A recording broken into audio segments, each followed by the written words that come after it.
Sure. Yeah. I mean, I've got a couple of films that I'm developing for me to direct next, which I can't talk about because they haven't been announced. I mean, I've got a couple of what I like to do as a filmmaker is Fran Walsh, my partner, and I write scripts together, and we live together, and we've been together for 25 years.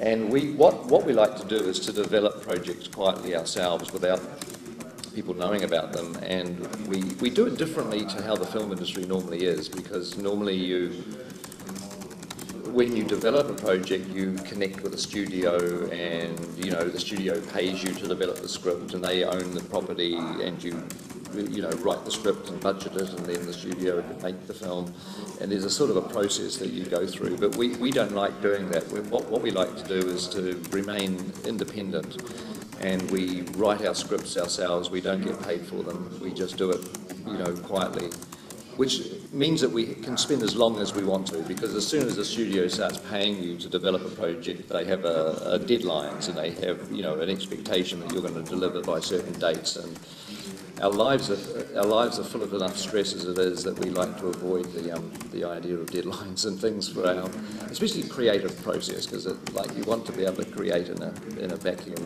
in terms of not having to deliver something until you're happy with it. So Fran and I develop projects quietly.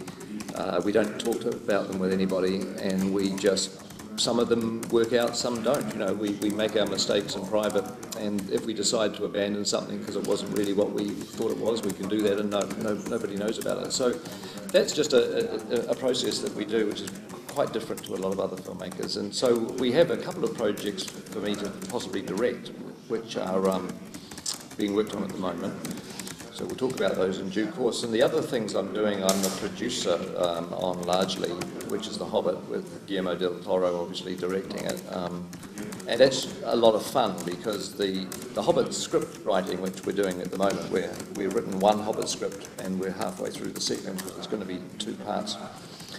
That's writing is always the most creative time of a project for me, because it's the least amount of logistical problems. There's no weather to worry about, and no budget, and no crew, and no schedule. You kind of have freedom to create, and it's a really a great joy to be writing scripts, because the film is born in your mind. You as you work on it, this movie, which is always the perfect movie, starts to form in your mind. The one you end up making is never perfect, but the one in your imagination always is, and that's the fun part. So we're really enjoying The Hobbit, and in a way, part of me is a little bit sad that I'm not directing it now. It was a decision I made about two years ago not to direct it, and now that we're writing it, I feel a little bit sad. But on the other hand, Guillermo's going to do a wonderful job, and I'm looking forward to seeing his Hobbit movie. But we are writing the script, and that is fulfilling a lot of my creative sort of desires for The Hobbit, and it's a lot of fun. And Tintin is another project that I'm producing for Steven Spielberg, who's directing it. I think Steven's a talented young man, will go far with his career. Yes. I'm trying to help him as best I can, get established in the film industry. So I think there's great things coming from Steven in the future. It's a weird experience. Believe me, it's a weird experience to be working with Steven. It is like you working with Father Christmas or somebody who you've grown up with.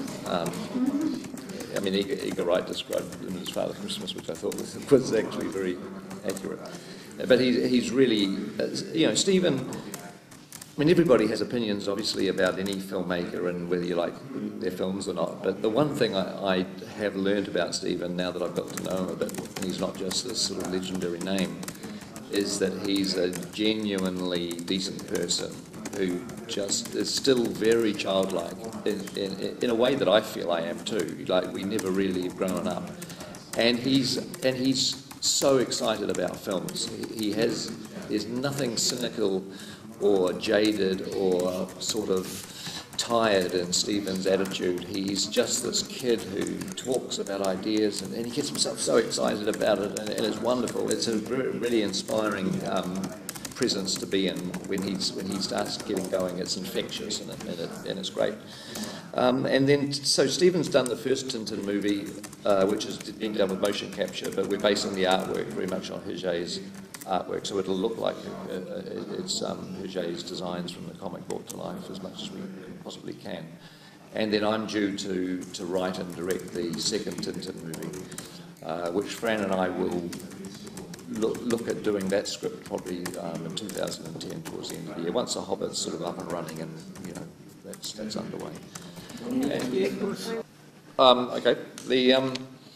I mean, don't get too distracted by that stuff about violence, because I saw that story in the paper as well, and or on the net. Most of what you read on the internet isn't true, by the way. It's an amazing thing. Be very careful with what you hear. There is, but like a lot of stories, it starts with some form of truth. What happened was that we had when Mr. Harvey, if you've seen the film, haven't you? Everyone's seen the movie. When Mr. Harvey dies in the movie, he falls down a cliff. And the way that I originally shot it, I wanted him to have an anonymous death. I wanted it to be almost pathetic and a way that wasn't giving him a heroic sort of exit out of the movie, but something that was almost like a non-event. And rather pitiful. So the way I did it was not to show it at all. What we did is we had the camera, and this shot's still in the movie, we had the camera there and he slips and falls and disappears over the cliff, and then the camera kind of follows and looks down and we just see him lying at the bottom of the cliff. That was the shot. And we see him lying dead. And then we screened the movie for an audience in America.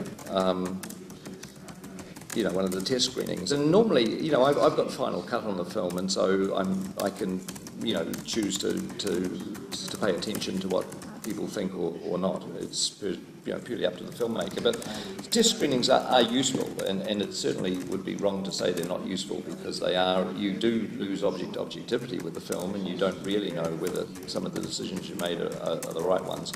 But what surprised us, I mean, I thought that the way I shot Mr. Harvey's death was appropriate for the character and appropriate for the film, and that was, that was okay. But what was actually interesting, and this may be true of just an American audience, of course, because we didn't screen it over in Europe, is that people were actually very angry at the end of the film, because they felt angered that they had not seen Mr. Harvey. They hadn't really witnessed his death. They were sort of shown it almost in the after the event, and they clearly disliked him so much, they hated him so much, that they were angry that they'd felt betrayed by the film not delivering justice to Mr. Harvey in a way. And normally I wouldn't worry about that too much, but it actually was making the audience angry in a way that I had to pay attention to it, because it was spoiling the film for them. They were coming out of the movie saying, well, we really like that, but I really wanted to see him die, and I hated the fact you didn't show that to me. So it was a point that concerned us, because it was actually, the response to it was so kind of vivid. So all we did is we just went back, and I was able to show a couple of shots of him bouncing down the cliff. I mean, that was all it was. And that was the truth behind that particular story, which, and then on the internet is all about Peter had to put more violence in the film and all this, but it was only just that one thing.